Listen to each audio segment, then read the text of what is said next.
What we're going to cover today is just some really basic questions, but part of the reason why we started this editing service is it's really amazing how many books we receive for review submissions that have not taken even the basic steps towards making sure that their books were in tip-top shape before they sent them out. So why to hire, some common mistakes we see, what are the types of editing, some proofreading tips before you work with an editor. We'll give you some samples of some editing that we've done the last couple of years and some things to consider when you are hiring an editor. All right, so we're going to start out with tackling that why hire an editor question. So one of the reasons is editors are aware of industry standards and may have access to resources authors do not. That's like the style guide that's being used, what is preferable in certain genres, what's popular in different genres, things like that. I know personally you have to pay for a subscription to the Chicago Manual of Style online, which I have through Foreword. Editors will have access to things like that that you then don't have to buy yourself. A fresh set of eyes provides objectivity. I think we've all, you hit send on that email and then you see the typo because you're just too familiar with the subject matter at that point. So getting that fresh set of eyes who have never read it before, they're not going to skip over, the sentence that maybe you edited halfway through and didn't fully remove those other words, or there's a lingering quotation mark, or maybe only one quotation mark. Getting that fresh set of eyes is going to help catch those things that you're just so used to skipping over. Editing software has its limits. I think, again, we've all gotten the little squiggly line and you're like, what's wrong with it? What's it trying to communicate to me? So an actual human person can look at that and be like, nah, forget that. Or they'll find things, a lot of times editing software doesn't catch when what you're using is a word. It might be the wrong word, but it is a word. So it's not going to catch that. And then it will provide an author or a publisher before they print something just more confidence when putting something out into the world, whether you're submitting that directly to Amazon, whether you're going to be shopping it around to agents or direct to publishers. It's just that little extra boost for you in your confidence and security, so to speak, for sending it out there.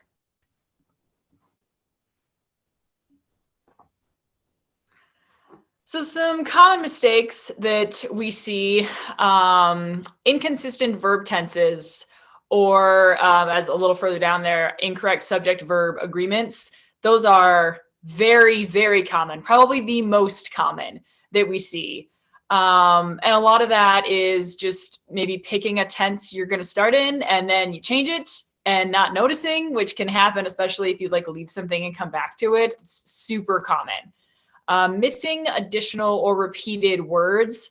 This also happens a lot, I think, when editing a sentence and you decide to change it and leave those remnants kind of scattered throughout, or moving things around within a manuscript. Sometimes whole sentences aren't removed from where they were supposed to. Costume changes, which is just sort of how I refer to anything that happens suddenly with no explanation. So maybe someone comes in wearing a dress and then later they're wearing pants and a t-shirt, and you might not flag that, especially, again, I think leaving something and coming back to it, even briefly, can create a lot of these things. Or we see people carrying one thing and then later they're carrying something else, or something just magically disappears or appears in their hands. We also get incorrect or inconsistent capitalization. There's, I think, a lot of confusion around what is a proper noun, in what context is something a proper noun. So an editor will be aware of that, or at least have the resources to look it up. And then dialogue and paragraph formatting is also a really common one. There's something called standard manuscript formatting, which is just basically the kind of way you'd write any old term paper with your 1-inch margins, your Times New Roman, your double space, all that. But we get a lot of variations on that. And it is still preferable, especially when shopping it around to publishers and things like that, to have it in that standard manuscript formatting. And then dialogue, the quotation marks, they got to open, they got to close. Is the comma inside or outside? Is the semicolon inside or outside? So that's something we also see a lot of. So these are sort of a few different types of editing. We offer developmental editing and copy editing, but we're just going to sort of run you through what proofreading is. So a developmental edit is sort of the big picture. We're looking at things like the narrative structure, pacing, likelihood of reader satisfaction, continuity, characterization, is that also consistent and develops logically, and then global style issues. And global just refers to something that is persistent throughout the entire manuscript. Communication and collaboration is very important when doing a developmental edit, because it's not going to be that like nitty gritty, just is it right or is it wrong kind of thing that we'll talk about when we get to a copy edit. It's very much about, like, if you have a specific area you want an editor to look at, or something you have a particular question about, like, is the ending good? What do you think about this character or this death scene? Is it, is the climactic point in the right place? That kind of stuff. You want to be very open about what you want your editor to be looking for, and that way they can sort of tailor their feedback to that. And because we're talking about what might be large scale changes, the sooner the better for something like this.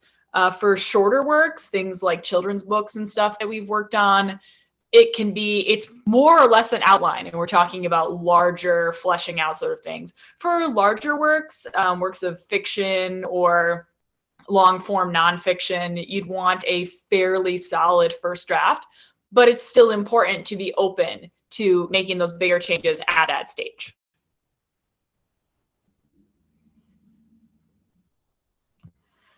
So copy edit is really just grammar, spelling, punctuation. It's the nuts and bolts. It's the yes or no, the right or wrong. There's always, with grammar, with the English language, with any language, there's the prescriptive, descriptive. There's little things that are sort of a matter of preference. But for the most part, a copy edit is just yes or no. It's going to be looking at consistent style and formatting. So that's one of those things where if you have, say a proper noun that's capitalized here and not here, or someone who's made up a word in like a fantasy world and it's not spelled the same, not treated the same throughout as far as capitalized or not, that's the sort of thing a copy edit's going to catch. It can include line editing, which is sort of a just hyper-specific form of copy editing that looks at every line by line, for word choice, syntax, and overall sentence flow. That's just sort of folded into what we would consider a copy edit. But a line edit can also be something that is provided separately if you see the merit in that. A copy edit, you want to be pretty much ready to go. This is, I'm ready to publish it, but I know there's some stuff that's probably not quite right, and I've taken it as far as I can, and I need somebody else to go in and look for all of those like style guide specific nuts and bolts things. Proofreading is something that a lot of the larger publishing houses will do right at the very end. There's a separate person devoted to that. It's gone through the copy edit. Proofreading is generally done on actual pieces of paper, and you turn it and you make the little proofreading marks in the little red crayon. It's mechanical only. It is strictly grammar, spelling, punctuation, and formatting. There's no creative input. They're not even going to be considering that. It's not always a separate service. A lot of times that would be kind of folded into your standard copy edit, or if you were going through a publisher, it would be part of the whole process. They would be committed to taking your book through. It is the last step, as I mentioned, but it is definitely not the least, especially when this would be done generally after the interior formatting kind of stage, when, sometimes your italics can disappear or things are in bold suddenly. Things like that is what you'd want at least a final look through the manuscript to catch. So the proofreading process, just by virtue of it being sort of that last thing that's just purely mechanical, it's often something that authors or internally in publishers, they'll do themselves. So just a few tips and tricks. Take your time. You don't read it all the way through in one sitting, not for this sort of thing, because it can be rather tedious on the brain. If you think you'll find all your errors on the first read, you just won't. You won't. And reading the manuscript out loud can help slow down the process and increase your focus on all those little things. And you might catch somewhere like, that doesn't quite sound right, or maybe I should have had a comma there, or things like that. Do it in sections, whether that's by chapter or by topic or every heading or whatever, depending on the genre of manuscript you have. That will help you increase your focus and decrease that overwhelming feeling of having to sit here and go through your whole book for what might be the 100th time. And then if you are aware, I think most people who write in some way are aware of the errors that they have a tendency to make.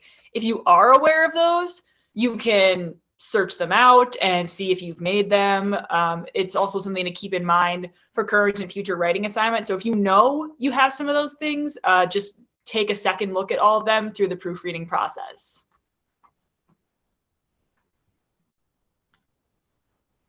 All right, and here we have just a couple little examples. Obviously, we've blurred out the text because that's someone else's intellectual property, but you can see our comments there.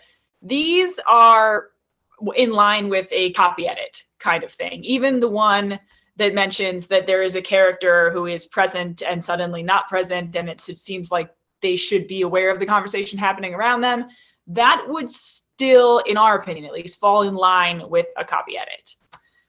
The next slide, or our next sample rather, is a little more in a developmental sort of vein. We're talking about, it's just really tiny for me, so I'm getting very close to you. But that's more of a continuity sort of error. We're talking about in that particular case, I don't know if it's tiny for you too, but it's talking about a bellhop being the person to check someone in at a hotel, which might be the case, but without a little more explanation is not quite the right word for that person.